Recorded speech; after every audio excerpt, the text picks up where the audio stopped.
안녕하세요. 마이클슨 간섭계와 그 마이클슨 몰리 실험에 대해서 소개해드릴 24114 최현우라고 합니다. 발표 시작하겠습니다. 이 실험의 먼저 역사적 배경과 이 실험의 목적에 대해서 마이클슨 몰리의 실험의 목적에 대해서 소개해드리도록 하겠습니다. 19세기 이제 후반에 이 빛의 이제 파동설이 이제 제기되면서 이 빛의 매질로서 이제 이 얘기가 되었던 에테르 가설이 이제 대두되면서 이 에테르 이제 매질로서 존재할 때 이 지구가 이제 돌면서 발생한 이제 에테르 바람, 에테르 윈드가 있을 건데 이제 어떤 느낌이냐면 우리가 이제 차를 타고 지나갈 때 느끼는 이 바람에 대해서 바람과 같은 개념이라고 생각하시면 될 것 같습니다. 그래서 이제 그 바람에 따라서 방향 이제 빛이 이제 그러면 윈드에 맞는 이제 방향에 따라서 이제 속도의 차이가 생길 건데 그럼 이제 이 속도 차이를 이제 이해한 효과를 이제 측정하고자 이 간섭계를 설계하고 마이클슨 몰리 실험을 진행했다고 합니다.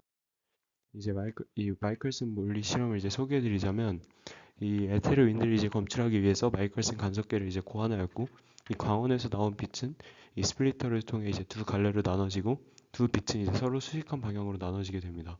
그리고 이제 각 빗줄기는 우리가 이제 흔히 이제 아시겠지만 이 거울에 의해서 다시 이제 스플리터로 돌아와서 합쳐지고 이 광경로 차에 의해서 간섭무늬가 형성됩니다.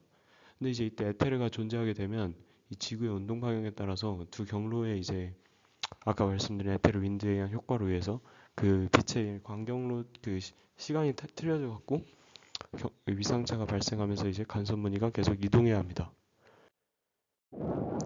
그래서 이제 그 실험 같은 경우에는 되게 굉장히 정밀하게 진행됐다고 볼 수 있는데 사실 빛을 갖고 진행한 거기도 하고 또 되게 조그만 오차도 이제 간섭계의 정밀도를 굉장히 떨어뜨리기 때문에 굉장히 신중하게 어, 이거를 갖다가 설계했다고 합니다. 그래서 이 광, 되게 거의 11m 가량의 굉장히 긴 광경로를 이제 생각했다고 하고요. 또 이제 수은 위에 이제 넣었다고요. 그 간섭계 자체를. 그래서 수은 위에 떠 있는 대리석 플랫폼을 사용해서 약간 미세한 진동마저도 이 없애려고 굉장히 노력했다고 합니다. 또한 측정 정밀도 또한 0.01 프린지라는 단위를 썼는데 이게 찾아보니까 약간 어, 간섭 무늬와 관련된 또 도구라고 하면 약간 이게 미터로 환산하면 10의 마이너스 9승 거의 나노미터 수준의 굉장히 높은 당시 수준에서 굉장히 높았던 정밀도를 띄웠다고 하고요.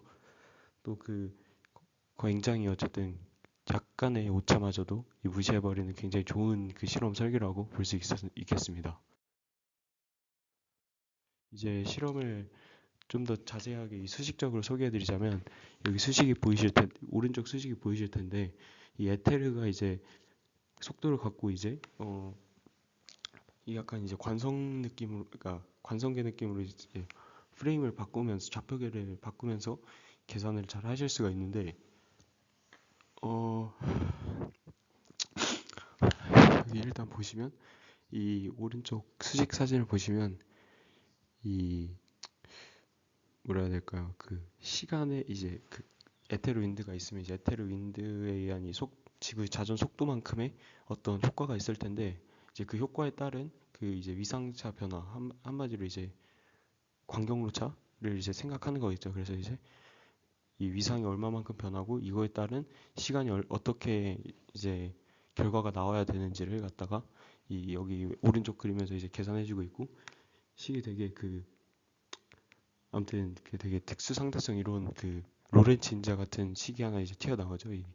어쨌든 이제 그런 형태로 이게 되게 신기한 형태로 이제 어, 수식이 계산돼서 근데 이제 문제가 여기서 이만큼의 이제 그 위상차 여기서 이제 계산했던 위상차에 의한 간섭무늬 변화가 생기지 않았다는 거죠. 그래서 아, 이 에테르가 존재했을 때 이제 지구의 공전 속도에 따라서 여기 앞서 말씀드린 아까 보셨다시피 오른쪽 아까 이게 안 넘어가네요. 그 지구의 공전 속도에 따라서 이제 감소무늬가 명확하게 이동해야 되는데 수식으로 계산했을 때처럼 하지만 실제로 관측했을 때는 이 간섭무늬의 이동이 거의 없었고 특히나 이제 앞서 말씀드렸다시피 굉장히 정밀하게 마이클슨이 이거를 설계했기 때문에 이 정도 수치만큼은 이제 오차로서 판단될 수가 없었고, 그래서 이제 결론적으로는 빛의 속도는 방향이나 지구 운동에 무관하게 항상 일정하게 이제 측정된다는 것을 마이클슨 몰리 실험을 통해서 알 수 있었습니다.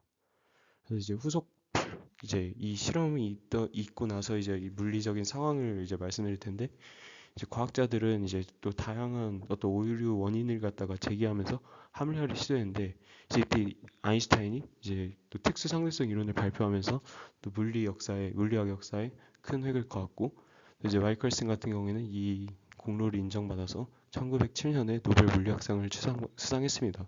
그리고 이제 2015년에 그 리고 그 중력파 검출 중력파 검출 실험이 있었는데, 이 기술에 또 기반이 되기도 했던 마이클슨 몰리 실험이라고 볼 수 있겠습니다. 그래서 이제 리그 간섭 인터페로미터 이 간섭기에 대해서 설명해 드리자면, 어쨌든 이 거의 4km 가량의 이제 터널로 광경로를 굉장히 확장시켰고, 또 이제 거의 280여 번의 반사가 존재한다고 합니다. 그래서 거의 한 1000km 가량의 이 이게 광경로 이동이 있겠죠. 그리고 이제 굉장히 고출력 그 레이저를 통해서 이 빛을 쏜다고 하고, 그리고 이제 굉장히 작은 스케일까지 거의 그 한마디로 한 10의 마이너스 19승 미터까지 이 원자 크기의 이제 거의 1000분의 1이겠죠. 그 정도면 그 정도까지 이제 측정을 할 수 있는 기술이라고 하고요. 그래서 이제 이 장치는 13억 광년 떨어진 그 블랙홀 충돌로 발생한 공간의 요동을 지구에서 사람 머리카락 직경에 거의 한 10의 마이너스 21승배 크기 변화로 포착했던 굉장히 좋은 어떤 그런 기술이라고 볼 수 있겠습니다.